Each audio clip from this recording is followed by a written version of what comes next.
Okay, I just want to speak to you plain for a little bit. One of the hardest parts about following Jesus is when you really do want to grow, but after a while, it starts feeling like nothing is changing. You still believe, you still care, you still want God, but spiritually, you feel tired, dry. Maybe you even feel numb. And after a while, that feeling can start doing something to you internally. You start to question yourself. You wonder if God feels distant because you've done something wrong. You start looking at other Christians and thinking they must have figured something out that you haven't. But what if feeling spiritually stuck is not always a sign that God has left you? What if sometimes it's actually exposing something deeper that actually needs attention?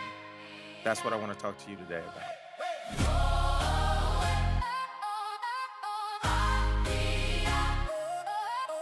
See, following Jesus is not always as straightforward as people make it sound. There are seasons where your faith feels alive and focused, and then there are seasons where you feel distracted or inconsistent or spiritually exhausted, and you can't fully explain why.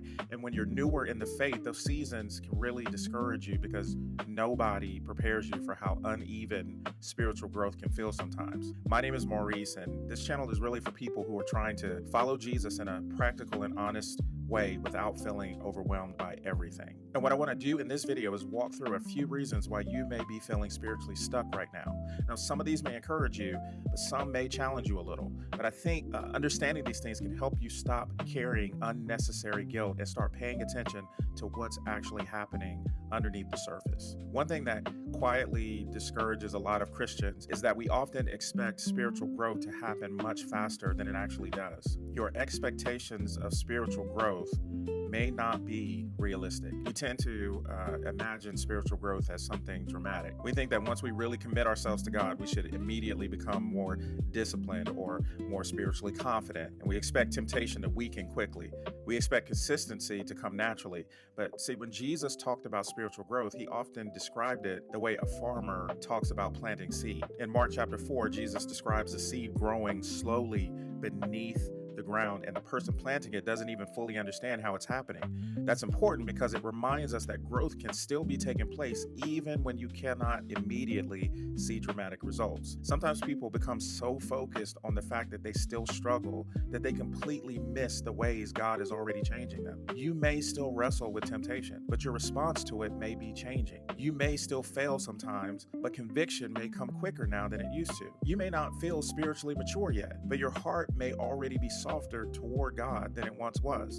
And that matters. Galatians 6 tells us not to grow weary in doing good because in due season we reap if we don't give up. In other words, Scripture prepares us for growth to take time. If you measure your spiritual life only by emotion, then discouragement usually comes quickly, but growth is often deeper and slower than people expect. At the same time, there are moments where feeling spiritually stuck is connected to something else entirely. Sometimes we slowly drift away from the very things that keep us spiritually healthy. You may be spiritually exhausted without realizing it. This usually doesn't happen all at once. That's what makes it dangerous. Prayer slowly becomes occasional instead of intentional. Time with God becomes inconsistent. You still attend church, but your spiritual life gradually shifts into autopilot. And before long, your relationship with God starts getting pushed into the background by everything else demanding your attention. Jesus said in John 15 that apart from him, we can do nothing.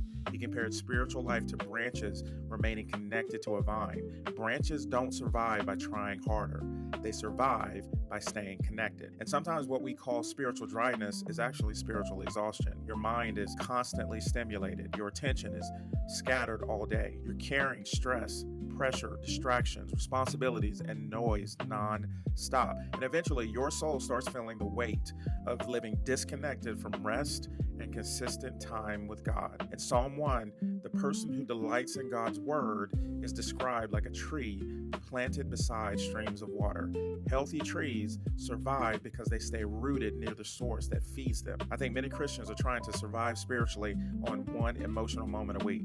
But most spiritual growth comes through steady connection with God over time, not occasional emotional highs. If this video has been helpful so far, please make sure to hit the like button and sub to the channel. This channel is really for people who are, again, trying to follow Jesus in a way that feels clear, grounded and honest, especially in those seasons where faith feels confusing or discouraging. And honestly, I think a lot of people wrestle with this quietly. So if you've ever gone through a season where you feel spiritually stuck, dry, or distant from God, just leave a comment that says, I've been there. I think people need to realize that they're not alone in this.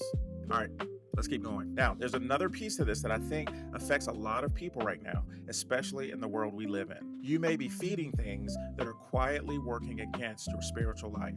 One of the biggest battles Christians face today is not always open rebellion against God.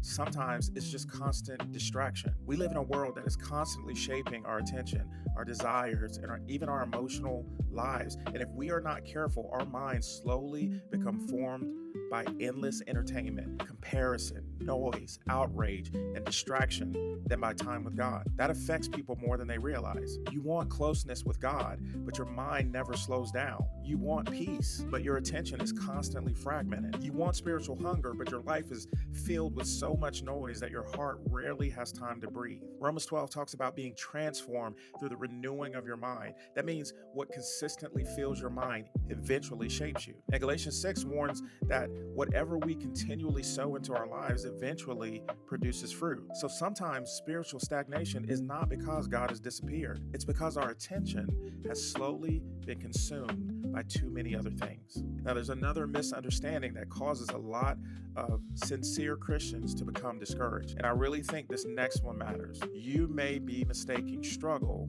for failure. A surprising number of Christians assume that if they still struggle with temptation or inconsistency, then they must not be growing spiritually. But that's not necessarily true. In many cases, the struggle itself is evidence that something inside you is changing. Before following Jesus, there were probably things that never bothered you very much. But now you notice your attitude more. You feel conviction faster. There are things your heart wrestles with now that once felt completely normal. That tension can feel discouraging if you misunderstand what's happening. But Romans 7 gives us a picture of Paul openly describing the conflict between what he knows is right and what his flesh still fights against. He understood spiritual struggle. And while struggle should never become an excuse for staying comfortable in sin, the presence of struggle does not automatically mean God is absent from your life. Sometimes the struggle exists because your heart is no longer fully comfortable with sin anymore. That's very different than spiritual deadness. And this last one may be deeper than all the others because it touches the foundation of how we try to live the Christian life in the first place. You may be trying to grow spiritually in your own strength. A lot of Christians begin their walk with Jesus deeply aware of how much they need him. But over time, people slowly drift into treating spiritual growth like self-improvement. You start feeling pressure to fix yourself, to perform better, to become stronger through effort alone. And eventually that becomes exhausting because Christianity was never meant to be sustained by self-reliance. Jesus says in John 15, "Apart from me, you can do nothing." That's not just a warning. It's also an invitation to stop carrying spiritual weight that you were never meant to carry alone. Paul says in 2 Corinthians 12 that God's strength is made perfect in weakness. Think about that. That means weakness, honestly recognized, is not always failure. Sometimes it's the moment a person finally stops pretending that they can carry themselves. And Philippians 2 reminds us that it is God who works in us both to will and to work according to his good purpose. So spiritual growth is not simply about trying harder. It's about learning deeper dependence on God, less pretending, less self-reliance, less confidence in your own strength, and more dependence on Jesus. So, if you've been feeling spiritually stuck lately, don't immediately assume God has abandoned you, but don't ignore the feeling either. Sometimes spiritual dryness reveals areas of our lives that need attention. It may expose unrealistic expectations. It may reveal inconsistency. It may uncover distraction, exhaustion, or misplaced dependence. But feeling spiritually stuck does not mean growth is impossible.